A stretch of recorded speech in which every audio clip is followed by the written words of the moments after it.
Well, hello. It's Friday, guys. So welcome to the Friday Night Forum. Elias Acuna here at HeSellsHouses. Also got Arlene the Realtor with me. Hello. Hi. How's it going? Oh, it's going. Hold on. Yeah, let me turn it down a little bit. That way we can actually get some discussion done here. I know we got a little bit of a new setup going on. So we've got a few bells and whistles, as you can see. So again, welcome to the Friday Night Forum. Go ahead and send your questions, your comments. I can see my mother already has an hola here. Hola. Hola. Hola. So yeah, let's I guess let's go ahead and get to it. You know, I had a couple of things originally planned right off the bat. And then I saw myself on the news today. When it comes to your bathroom. Yeah. I didn't even know this. Yeah, I was actually it was CBS 3 or Western Mass News. There was an article, or not an article, an interview regarding the real estate market right now, obviously open houses, the craziness that we're dealing with. And one of the things we talked about or mentioned is that there's more multifamilies, or there was more multifamilies on the market than single families last week. Not today, but last week when I had the conversation with them, there was. And I've never seen that in my entire career where we've had that low amount of inventory for single family houses, where multifamilies, again, there's more options there. So, I mean, that's not really saying that much these days, but yeah, that's crazy. No, it is pretty crazy. So that being the case, I actually had a couple things I wanted to talk to you about. So one, you know, basically the conversation about buyers looking at multifamilies as another option versus just going after a single family. Just that whole basic idea. I mean, what do you have buyers that do that or talk to you about that?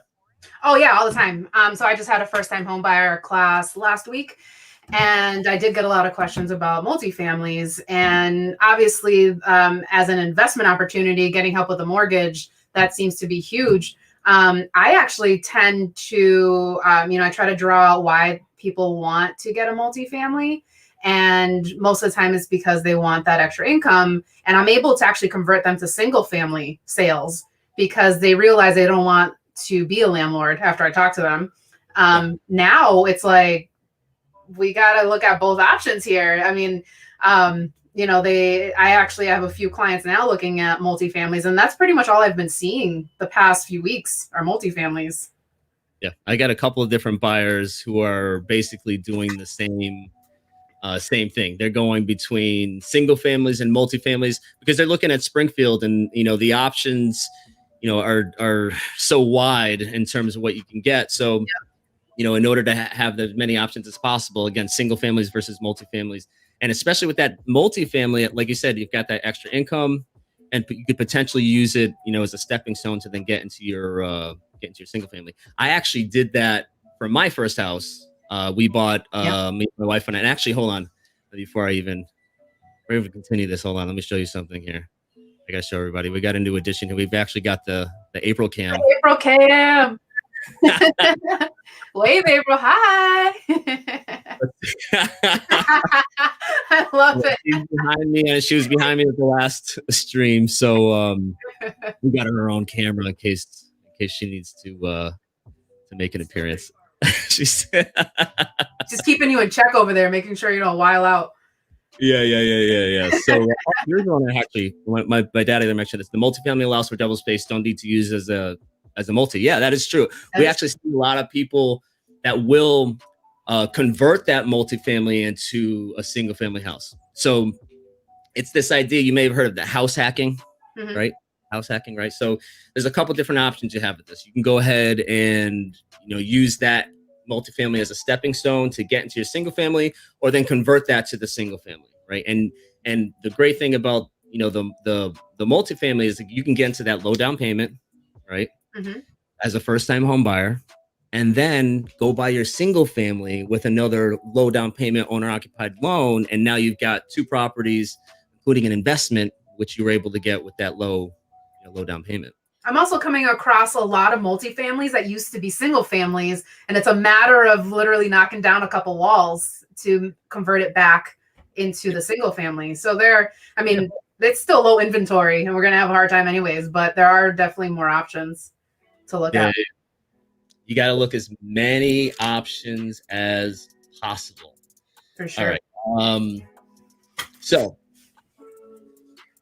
hold on here. Gregory Matthews, I know you see me. We see you, bro. See you.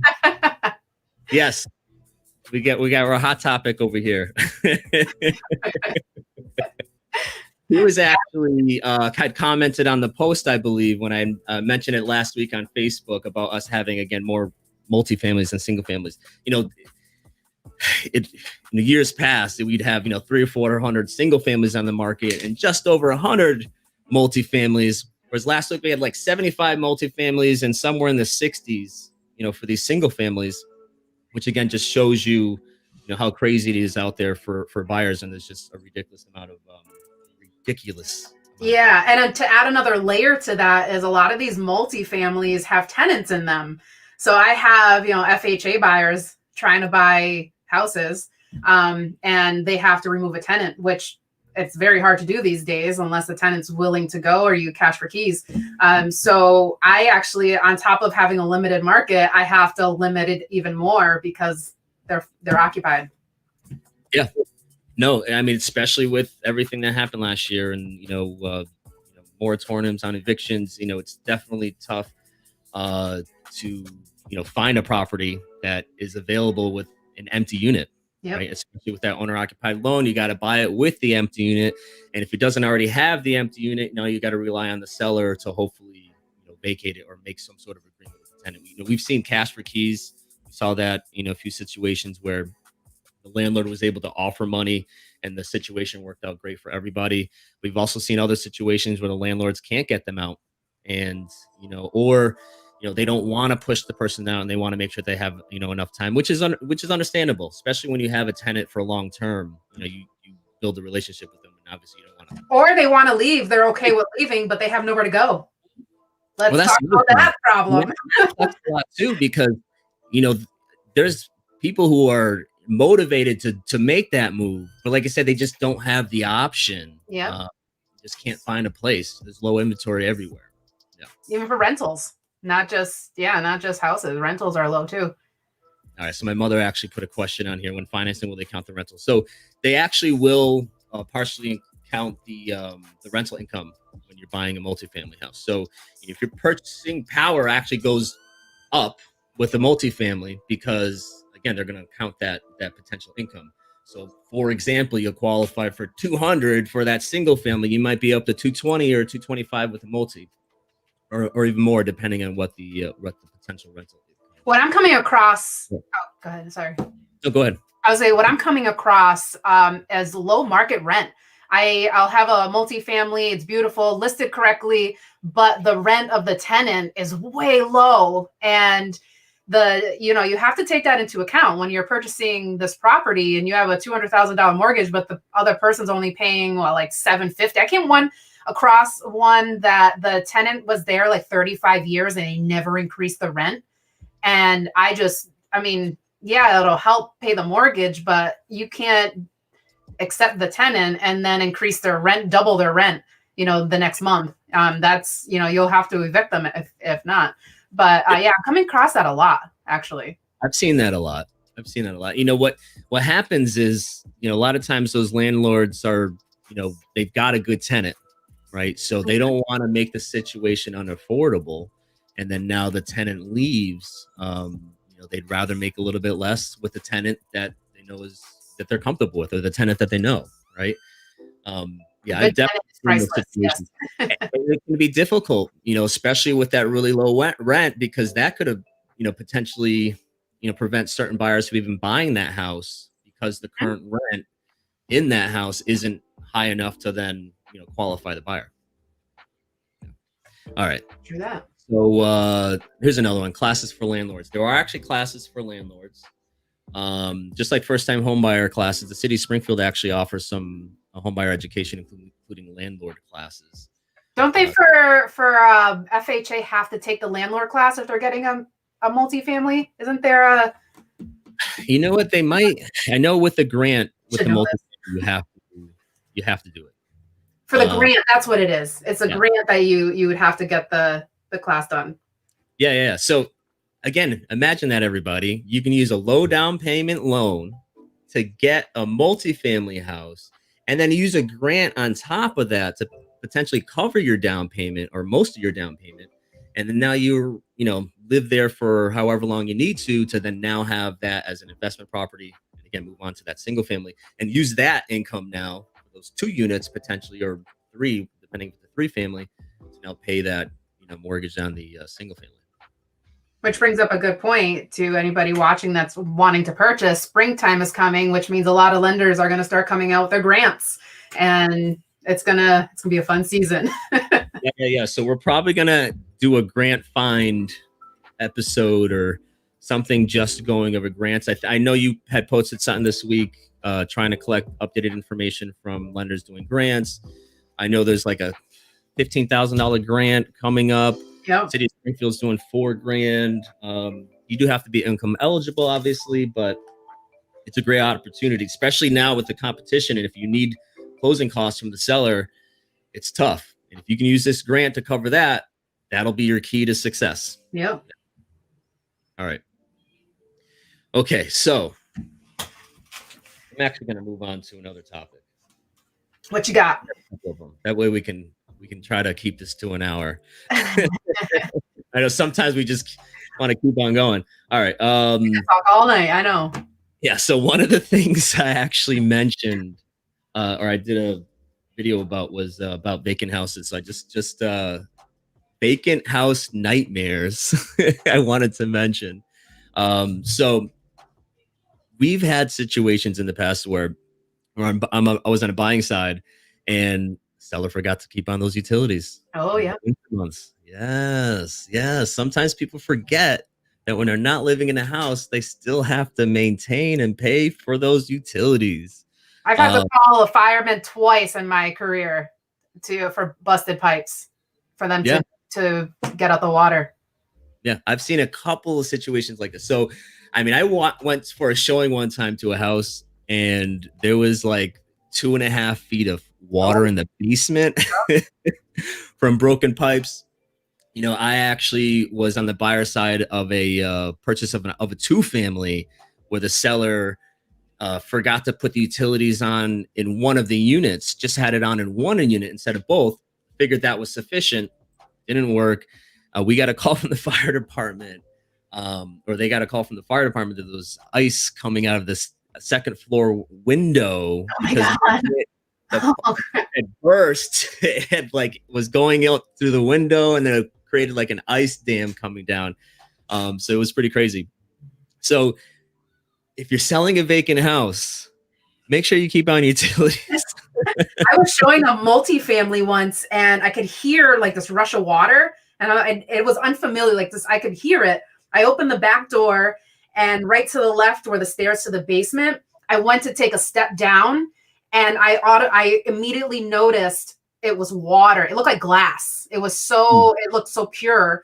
And the danger of that as well is if I stepped in that and there was open electrical, like I got electrocuted. And thankfully I saw, when I looked down, I was like, that doesn't look normal. And I stepped back and realized it was water. That literally, I mean, how high is a basement? That was like 8 feet of water. It was insane. Yeah. We couldn't get a hold of the seller. So they were gone in some other state. I'm like, oh my God. So, one thing a lot of sellers don't realize is that, you can actually winterize the house as well, so that you don't have to, cover the cost of heating it. The downside of doing that nowadays is that, if you're selling the house, you're going to sell it so fast. Chances are you're going to sell it so fast that you'll probably have to de-winterize it pretty quick, unless you're selling it as is.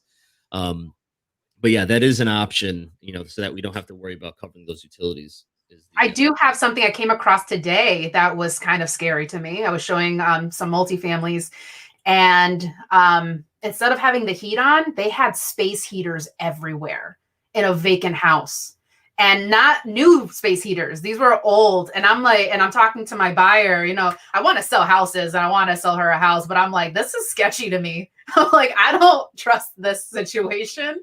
And it's like one bad move, nobody's here.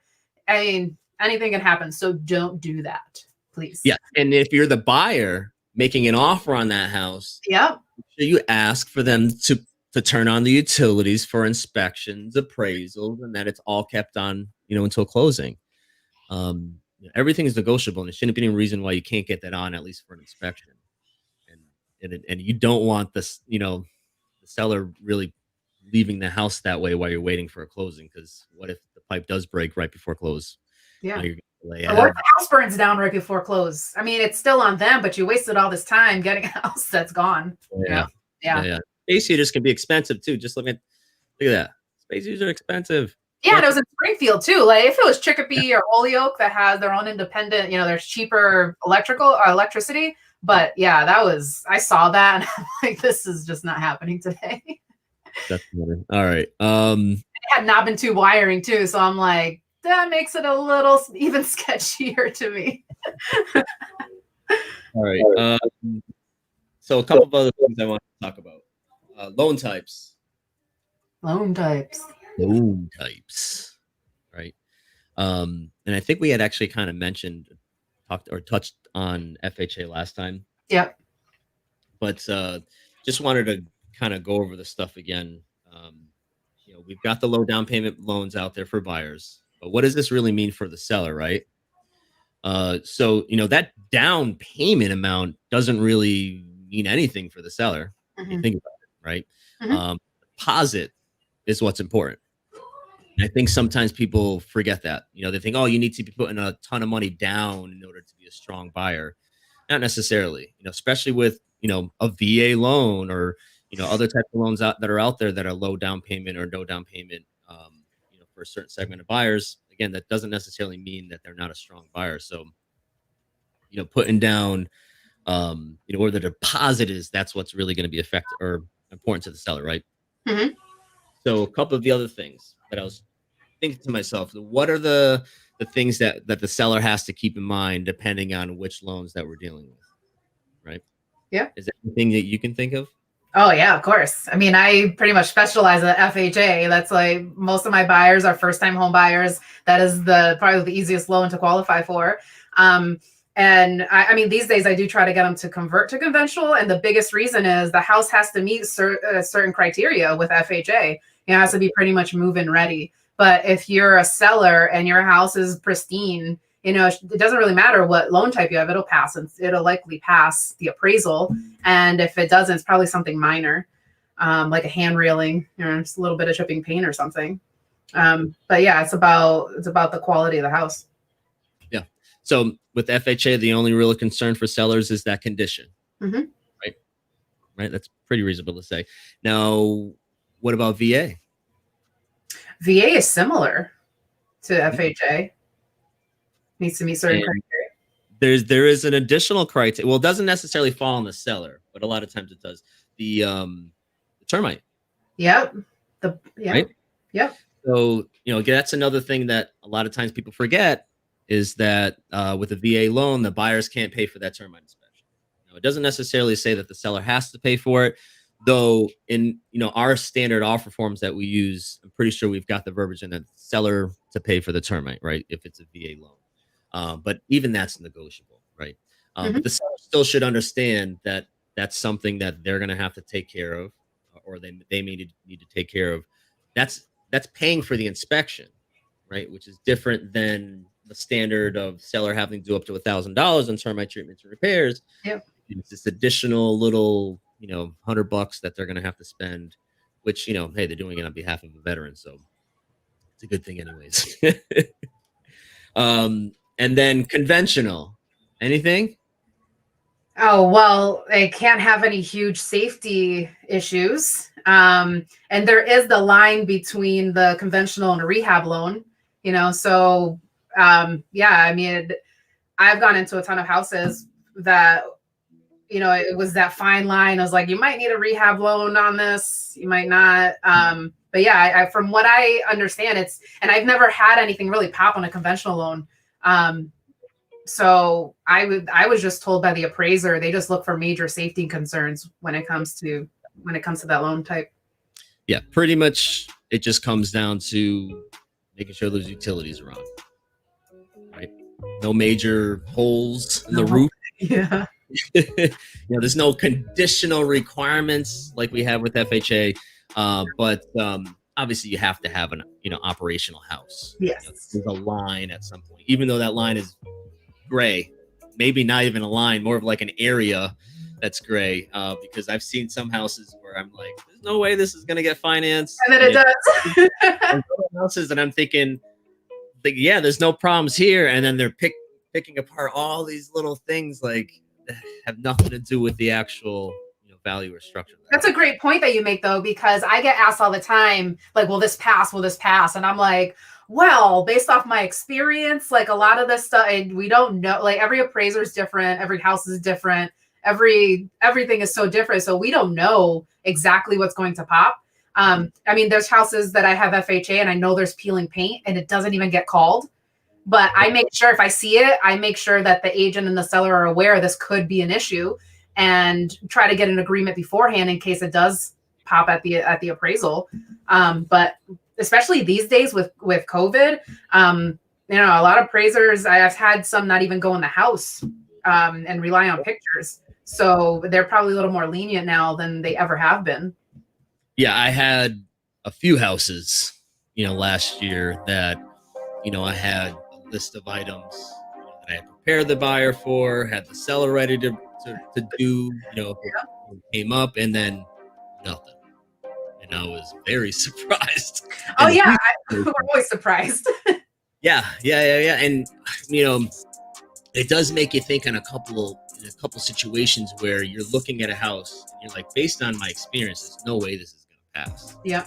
And then, of course, you're letting the buyer know, hey, chances are this may not pass. And then the seller agent is probably telling the seller, chances are this may not pass, but maybe it will. Maybe it will. Especially, yeah. Maybe it will.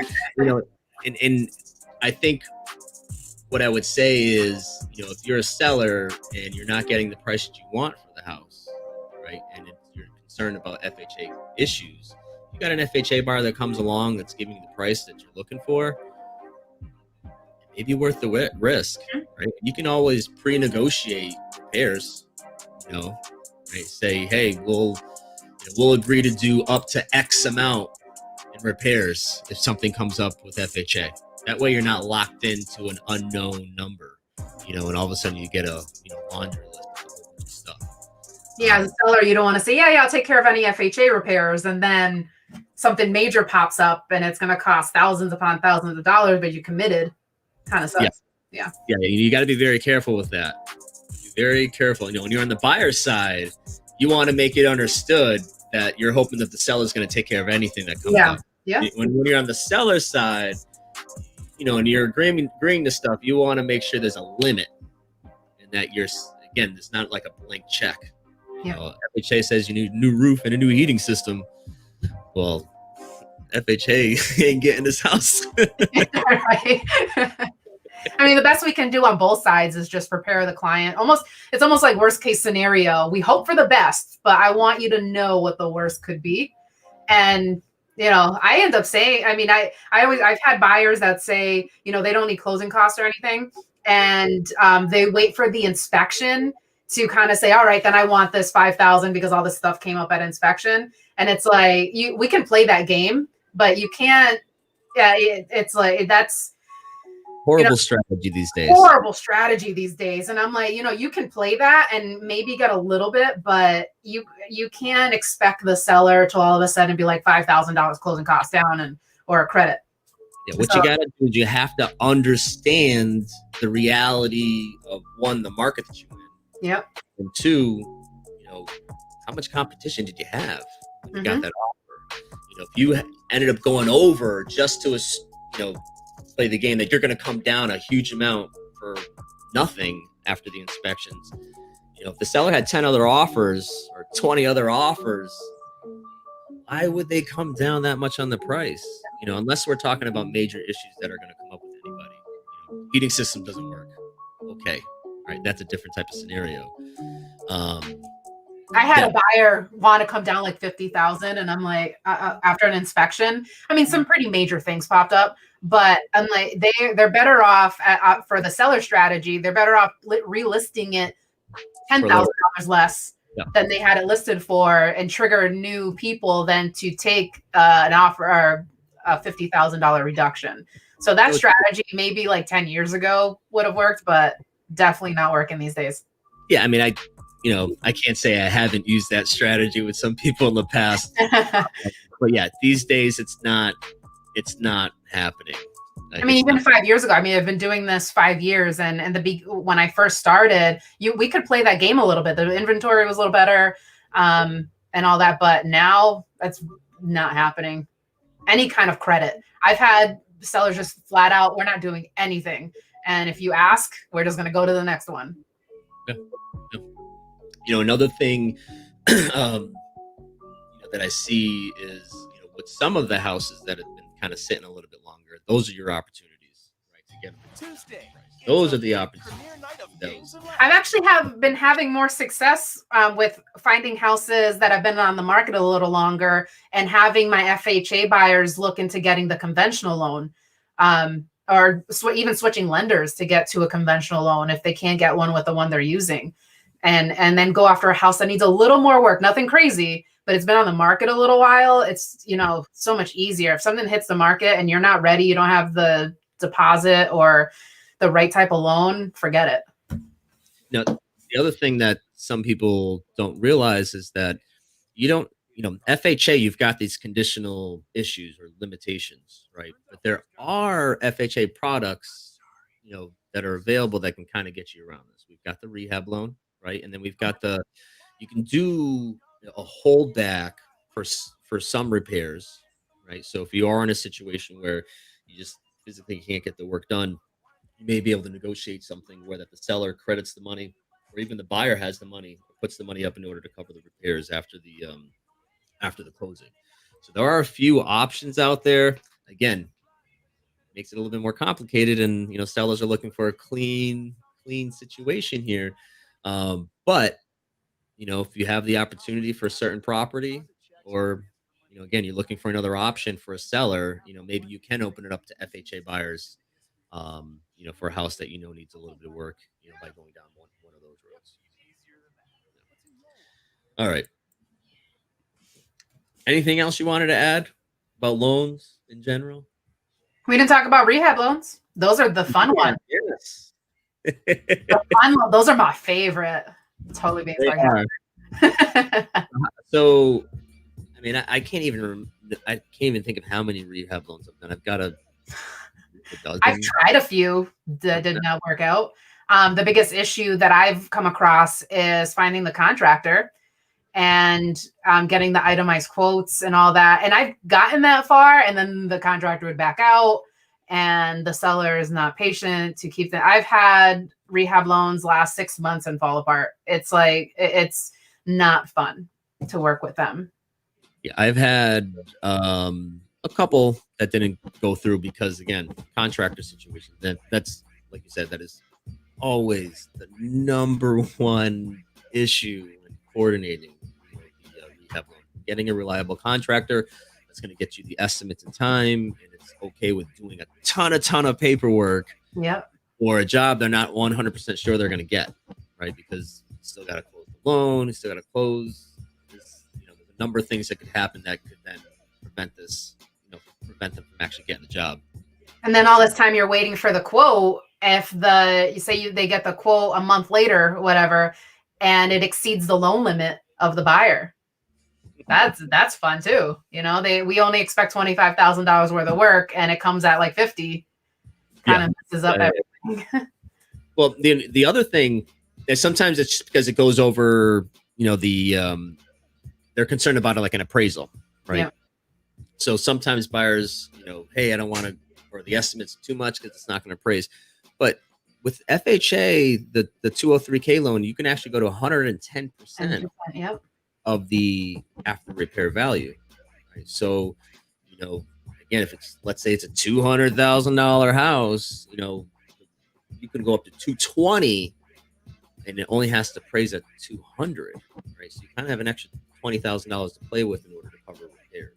And also being aware, if the repairs go over, was it $28,000, you need to get a second appraisal, which adds to, it's like $1,000 second appraisal.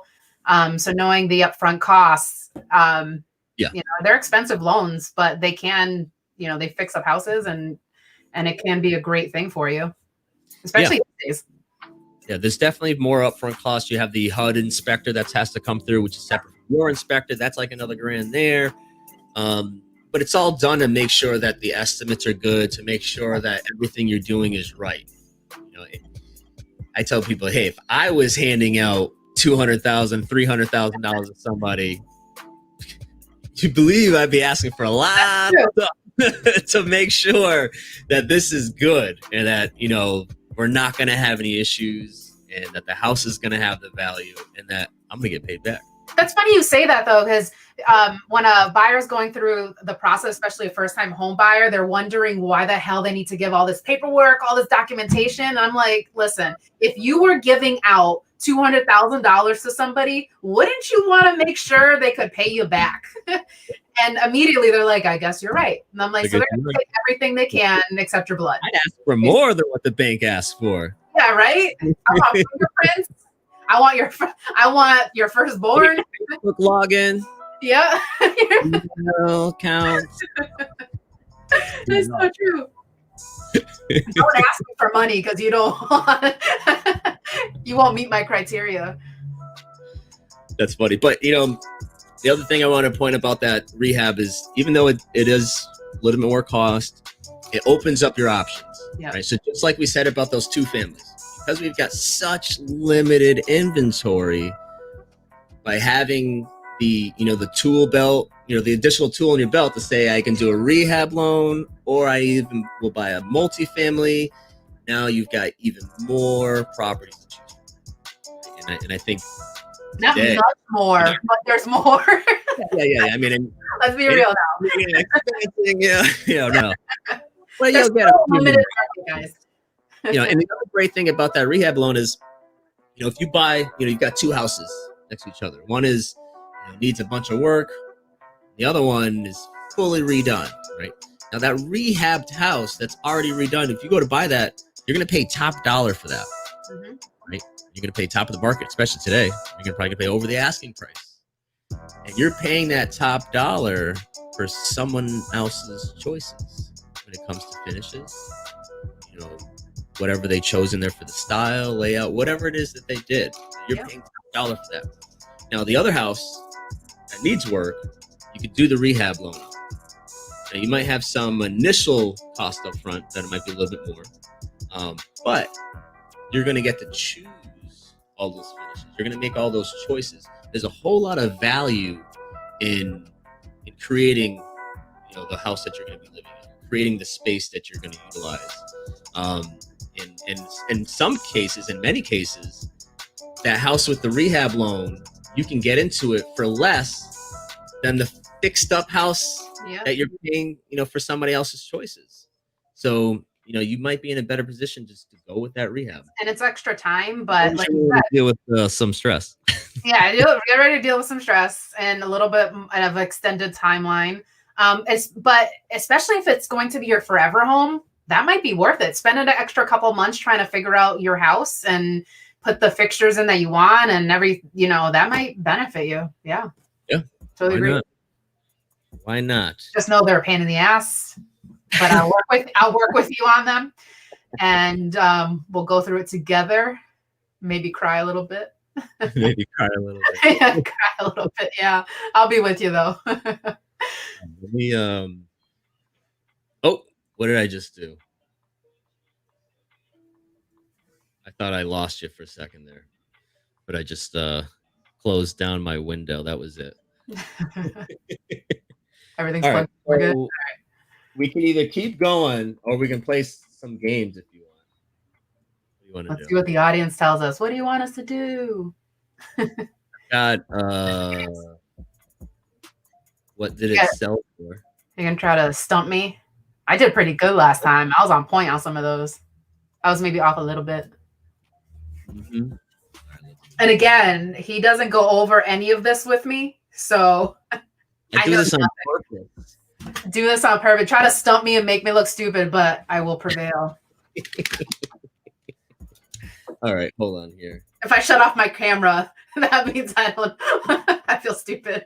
I don't know. All right, so this is what we're gonna do. Here are the rules. Actually, I'm gonna let you choose a neighborhood or zip code if you'd like. All right. Yep. Tell me where you want to choose. And then what I'm gonna 109. 1109. Okay.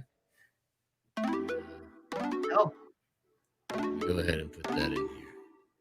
This is what we're change. Forget the games. I'll just dance all right. All right. night. Find people that sold recently in that zip code. He did it, your dad. He didn't give me a heads up either this time. Last time, we know what happened.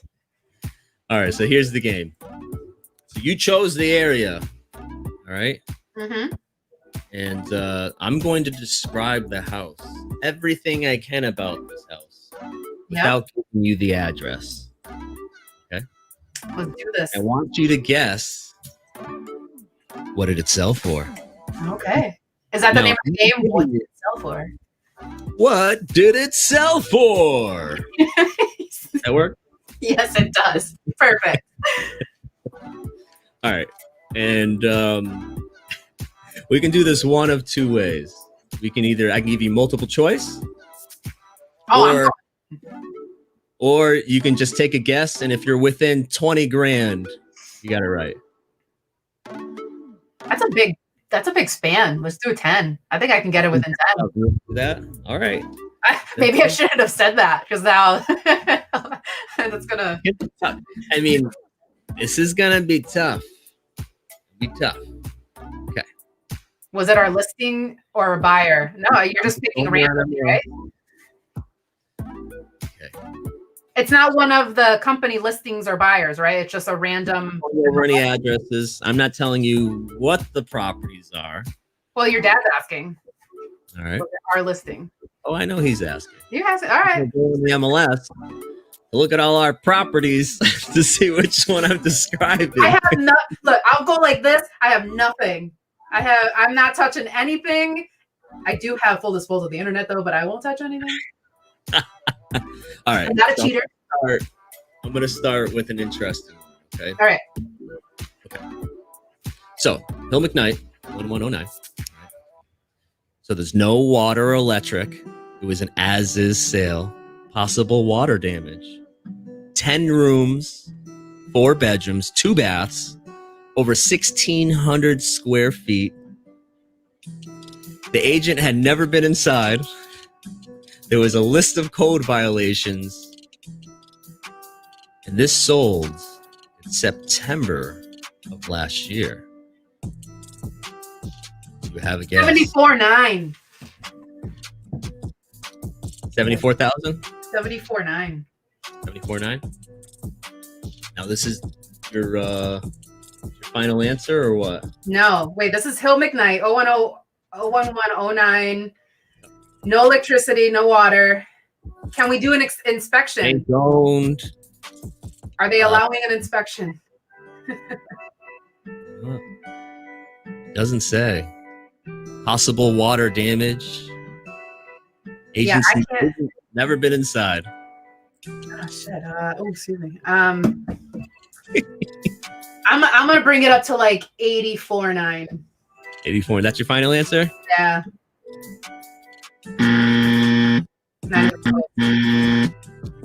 Wow. She's pretty good. It sold for 48. 48,000. Wow, it's way off. Pretty close. Good job. All So right. we got a whip up. I love it. All right. So same area. Trying to be optimistic in this market. Trying to, yeah.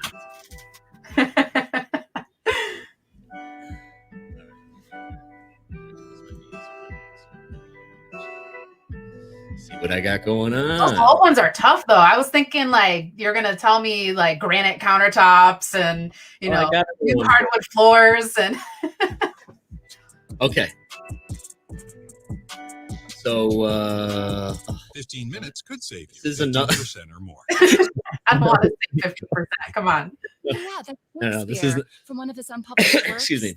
Oh, which be I got not it. I for actually have a Nay, little give extra out tidbit on berries. this one for you. For So 15 5 rooms, minutes 3 could bedrooms. save you So this is 01109. 15% or Mhm. more. No, it's for 01109. 5 rooms, 3 bedrooms, 968 square feet. It was an as-is sale, but it was a sweet, quiet nook. It was in 16 acres, even though it's 01109, which is part of 16 acres. This gem listed had hardwood floors, spacious living room, dining room space, many possibilities, natural gas, dry basement. It was a ranch. Now, the bonus clue you got on this one is it was listed for 139. Now, what did it sell for? Can I ask how many days it was on the market? Ready or not, here comes the year. Okay, that's Time fair. for a new room with up to 30% off. Days to offer. From HomeDepot.com. Everything from Total days to offer was 26, but it actually went under contract after had an accepted offer after 5 days, then came back on the market. What was it previously listed for? 130, 139. 139, 147. 47.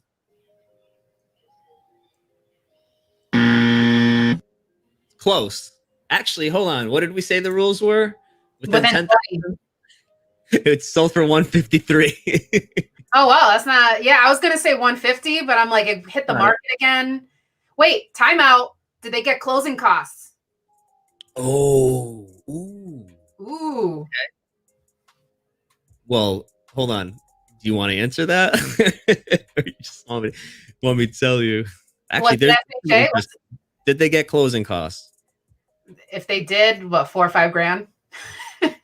No closing costs. That actually sold for cash, That sold cash. Oh damn. Yeah. baby. Yeah, a You lot of cash actually- going out there. I actually heard something the other day that nationally, I think it's like 1 in 4 purchases last year were cash. Yeah, I came across a lot of cash, and I yeah, you can't beat it even if you come in less. I mean, even if you had cash, you can go in less and still beat pretty good offers. Yeah, I've seen that a couple times because you've got no contingencies, right? So with cash offer, sometimes you're waiving inspections, depending on the guy. You don't have to have an appraisal. You can You can close in a week. Yeah, I mean, I think the fastest I sold or closed on something was like 5 days. Yeah. Yeah, and I think we had to wait an extra day because of something. But with the cash buyer, there's a huge opportunity. We love cash buyers. Yes. Hey, we all love cash. All right, so let's find another one. You want to do a single family or multifamily? Let's do a multi. Let's switch it up. Okay. Multi. I said I have no idea. Clearly, I don't either. I'm gonna go with a multi, and I'm actually gonna go with a multi.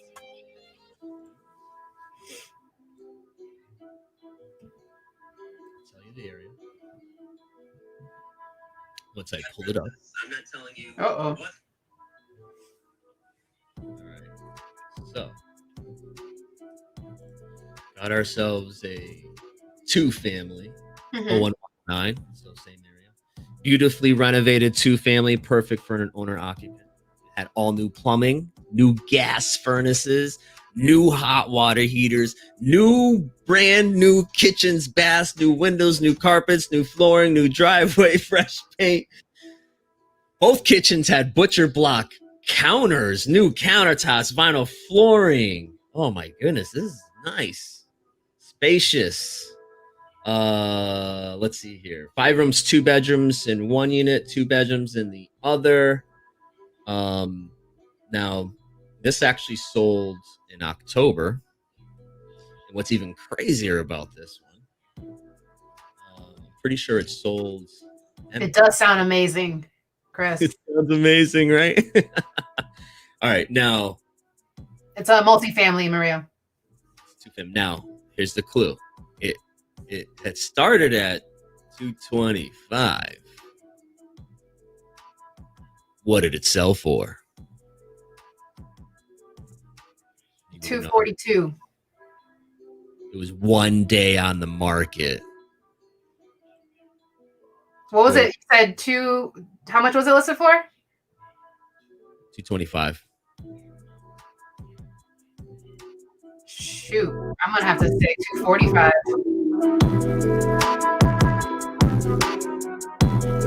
255. We got 255. 250.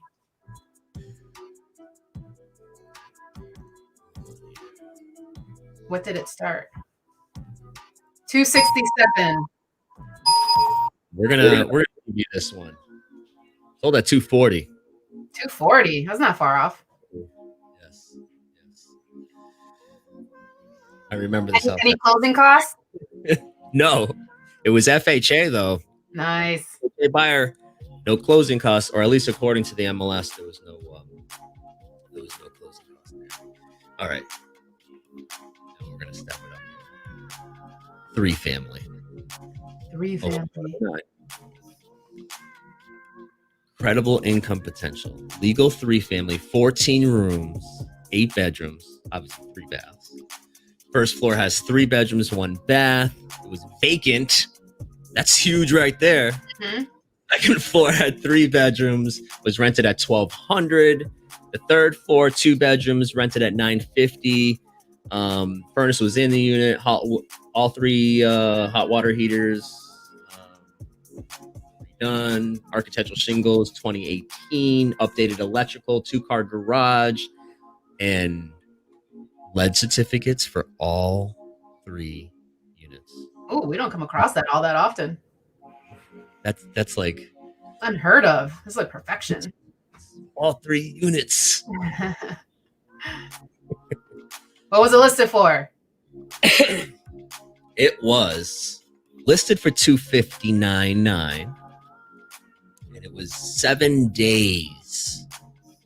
7 days on the market. 272. You're getting good. Am I? Yeah. Getting good. Yeah. It was 270. Oh! I hit the wrong one. You just like, I get it. That was my bad. 260. Chris likes 267. I think he said that a couple times. He's sticking to it. 285. Your dad was close too. So my mother brings up a good point. Oh, that's a great point. Yeah, so with the multifamily, with some of these properties or with some of these loans, you actually have to have reserves. What is reserves? What are reserves? What reserves? What does that mean? Well, basically means you have to have this money or this extra cash, this reserves amount, whatever they're calling it, right? And you have to have access to it. It has to be liquid. And you have to have it, but you don't have to spend it. You just have to have it in your account, show the bank that you've got it on the day of closing. You close, and that's it. The bank does not want to wipe you out completely. Yeah, so that's what it is. So with a certain loans, with an investment or multifamilies, because they're considered partial investment, they want to make sure that you have reserves in order to cover costs in a situation that you lose a tenant or you have some sort of issue come up with repairs or something. Isn't it like 3 months reserves that you have to have liquid? It depends.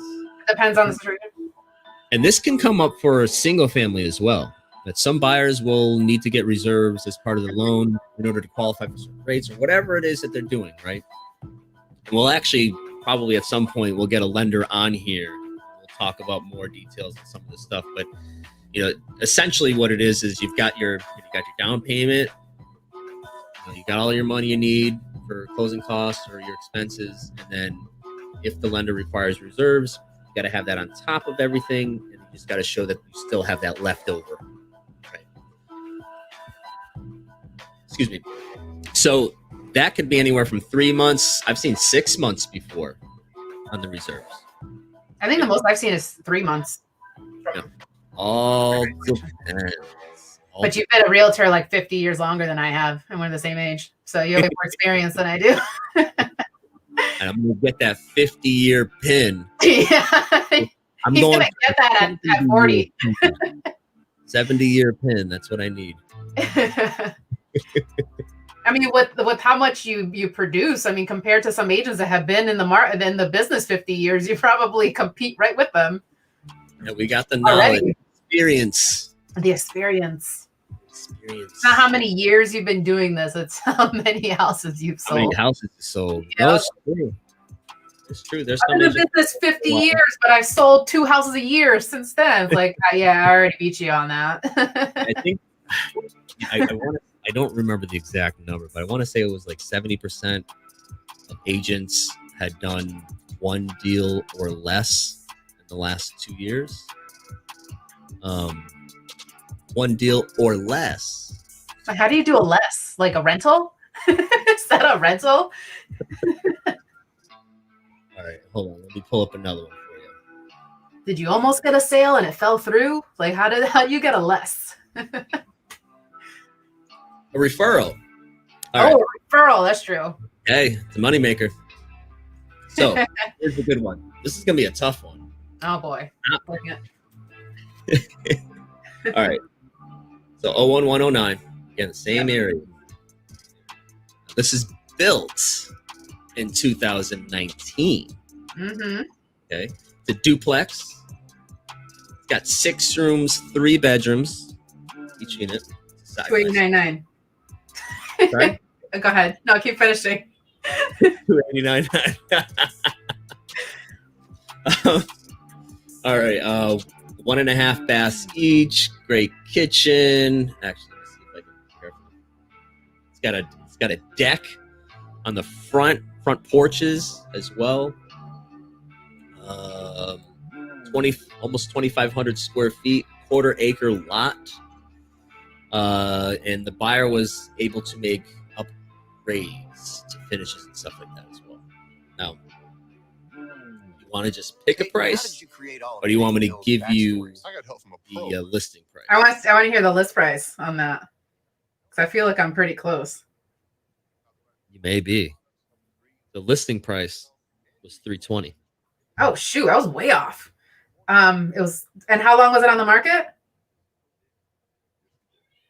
This is what's going to give it away. The total days to offer 320 was 257 days. Now, what did it sell for? It was listed 320. I'm gonna have to say 295. 295. Yep. Okay, let's see. Chris, he didn't go with his 267. What was it? I'm cheating. Gonna look. Oh boy, April. Not cool. Don't say it. It's sold. I told you when it sold, right? In October. You didn't tell me when it sold. You told me how long it took to sell. Oh, it sold in December. It sold in December. Your dad said 257, 267. Sold in December. 267. He's sticking to that one. I love it. All right, so what you got? 295. 295. My original was 289. Well, that's wrong too. Okay. Well, what did it sell for? Sold at 310. 310, really? In that year? I wasn't thinking. New construction. This place place. To Location means a lot too. I'm not gonna comment anymore. But yeah, I mean, I was automatically thinking 289, new or not. Yep. 310.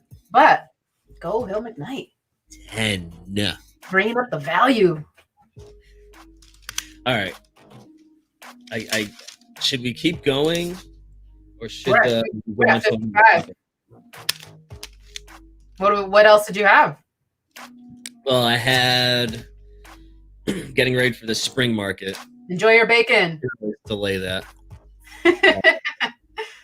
Plannings for the spring market. Craziest first-time home buyer questions. Oh yeah, I have one. You have one? Yeah. Go ahead. Do I need money to buy a house? No, actually, you don't. Baby. You need a little money. Yeah, Let's you not- do. You need a little money. You need at least, even if you have grants and all that good stuff, you need a little bit. You have to pay for your inspection and the appraisal, and even with the grants, a lot of times you need a percentage to put in that. about 1% at least. Yeah. 1%, exactly. And you can't use grant money to pay for things like a home inspection, No. right? You can use that grant money to apply towards your closing costs, your down payment. So you may have low down payment or no down payment, but you will still have costs. Yeah. But I'm sure we've all seen it.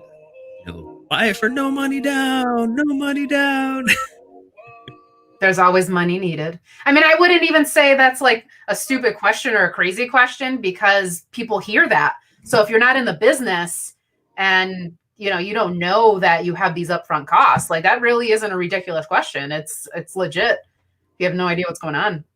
I think a lot of times when agents were like, "Oh, that's a funny question. I can't believe they asked that." It's that we forget that we do this every day. Yep. Right? We're always doing this type of stuff, and this is the first time they've been in it most of the time, right? So they don't know, even what an appraisal is, or the difference between down payment and your deposit, right? And things like they got to pay for an inspection, or they have to pay for insurance up front, or some buyers think that the seller has to do everything that comes up on a home inspection, and other buyers think that if they give a deposit and then they back out based on an inspection, that the seller keeps the deposit, right? And that's all because, again, they just don't understand. They haven't actually been through it. It has nothing to do with, not necessarily it being a crazy question. Yeah, and I work with a lot of first-time home buyers who are completely in the dark about everything. And the one thing I tell them right up front is, I'd rather you ask me what you think are stupid questions or the same question over and over again than you make a $250,000 mistake. Because I don't want you calling me a year from now saying that this was the worst mistake you've ever made. And, I need to sleep at night. So it's like, ask away, even if you think it's ridiculous. Ask if your agent turns you away and you're asking ridiculous, like, they're not the agent for you. You need to find somebody that understands that it's a stressful process and you know nothing. And our job is to educate you. Yeah, that's what our job is. That is legit. My only job is to make sure you don't make stupid mistakes and that you at least know a little bit of what's going on in the moment. But yeah, that's all we do. A quick check-in. April Cam. What's up, April? She just How realized you that doing? she's gonna ignore us.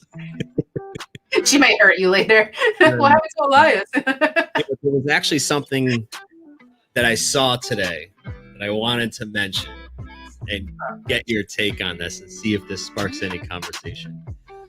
The buyers are getting obviously absolutely crazy and coming up with even more creative ways that they can get their offer accepted. Mm-hmm.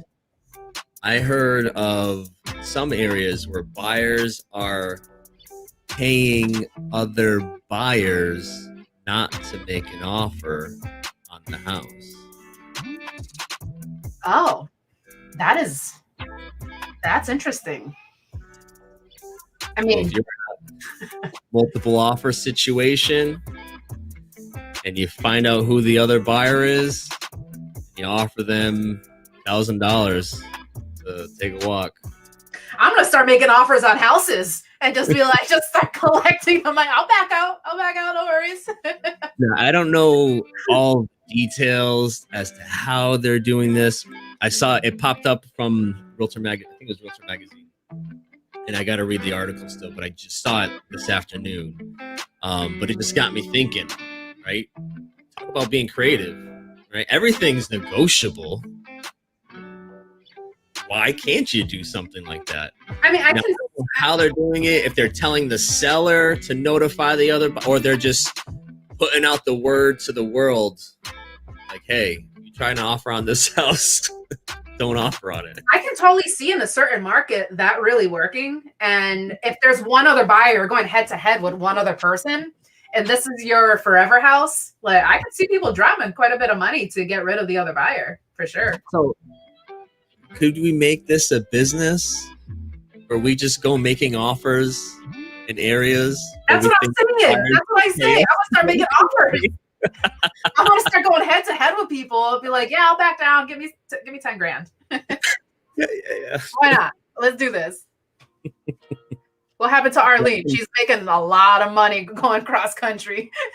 Yeah, exactly. I got myself an RV. Just start putting bids on houses. All right.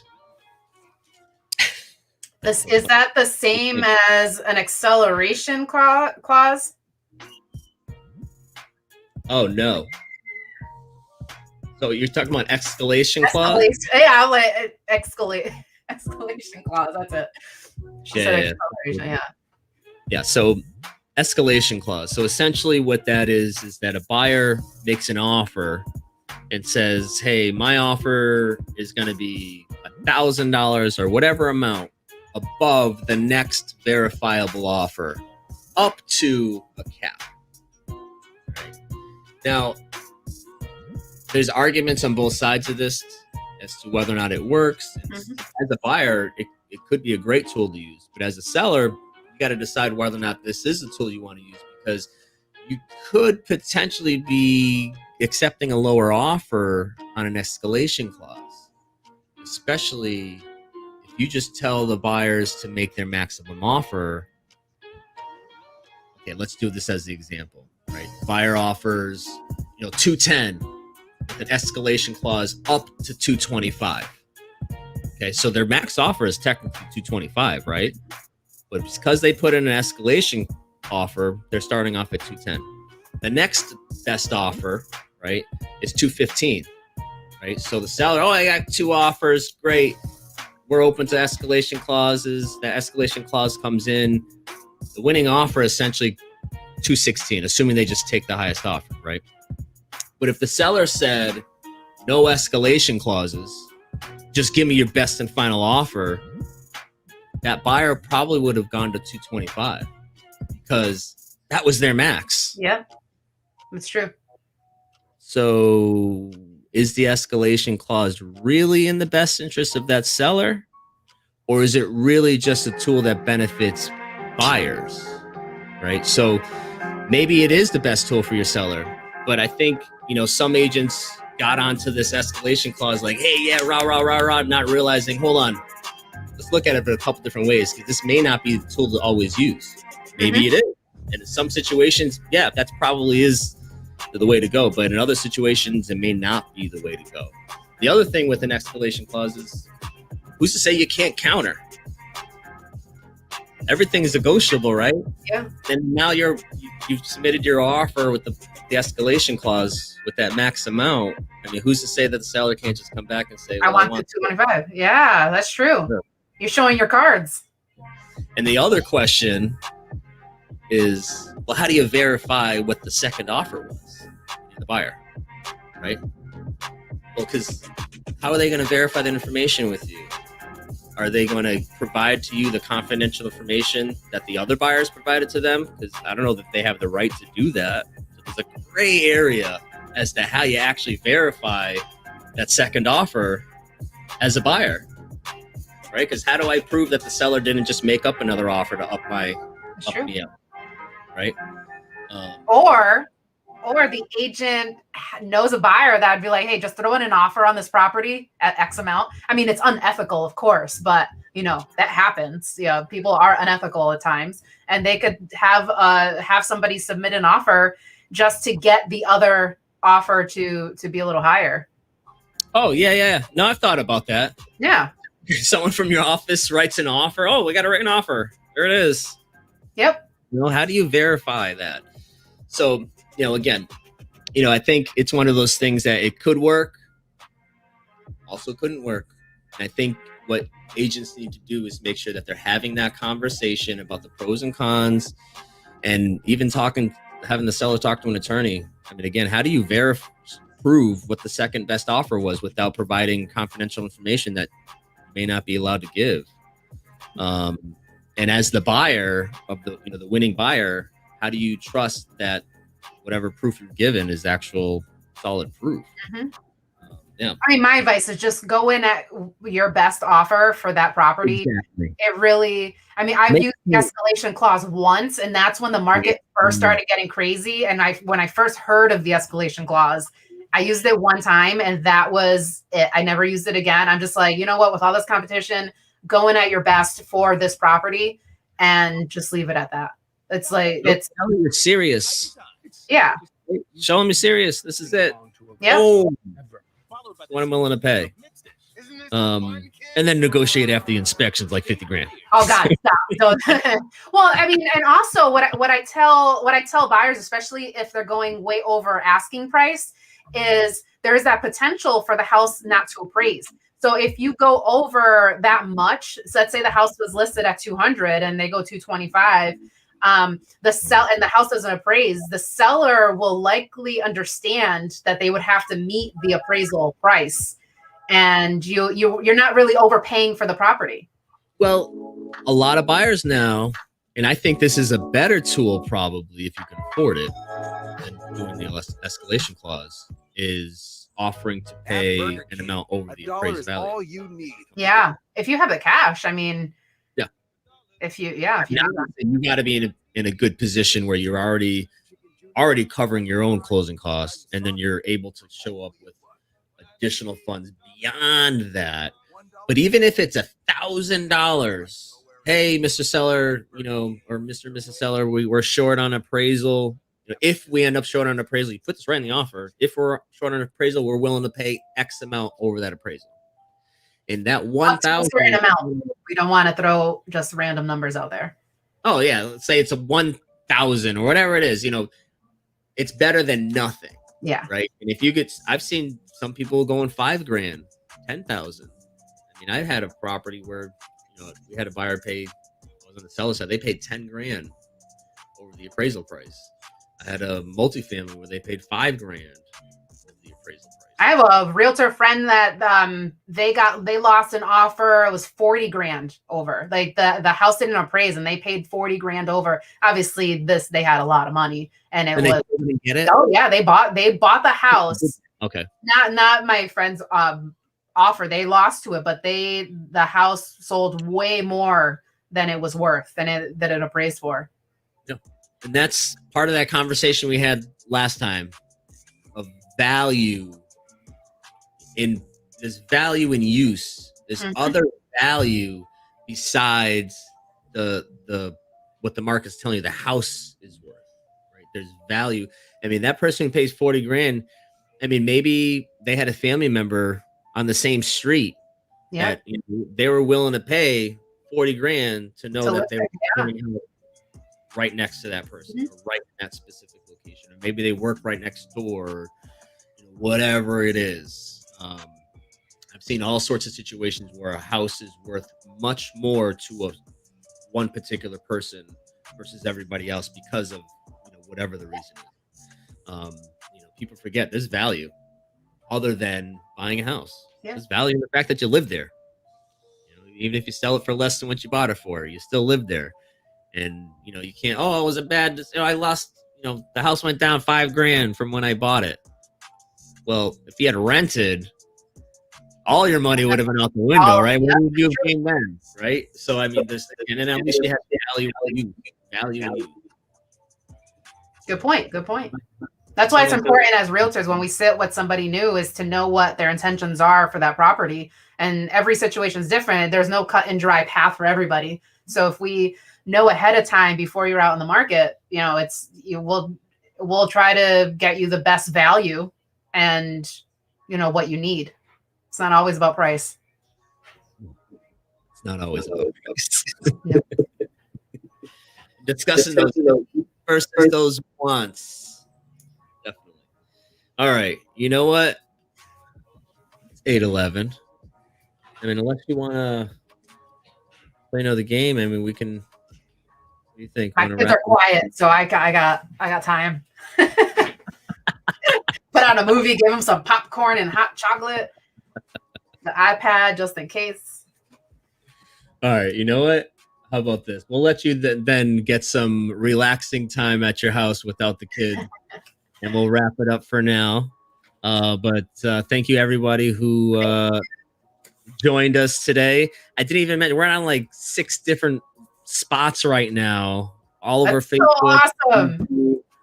I'm twitching on Twitch. I don't know exactly what I do on Twitch, but I'm on Twitch. What the heck is Twitch? Exactly. I got a Twitch. But, now my phone on Twitch. Now we're streaming on Facebook, on YouTube. We're everywhere right now. We're going to be doing this again. This will probably be more often. We'll set it up. Obviously, if anybody has any questions or topics that they know they want to talk about, just let us know. As always, you can text me any questions or follow me anywhere at HeSellsHouses. You got Arlene's contact over here. And all right, guys. Until next time. Peace. We'll see you later.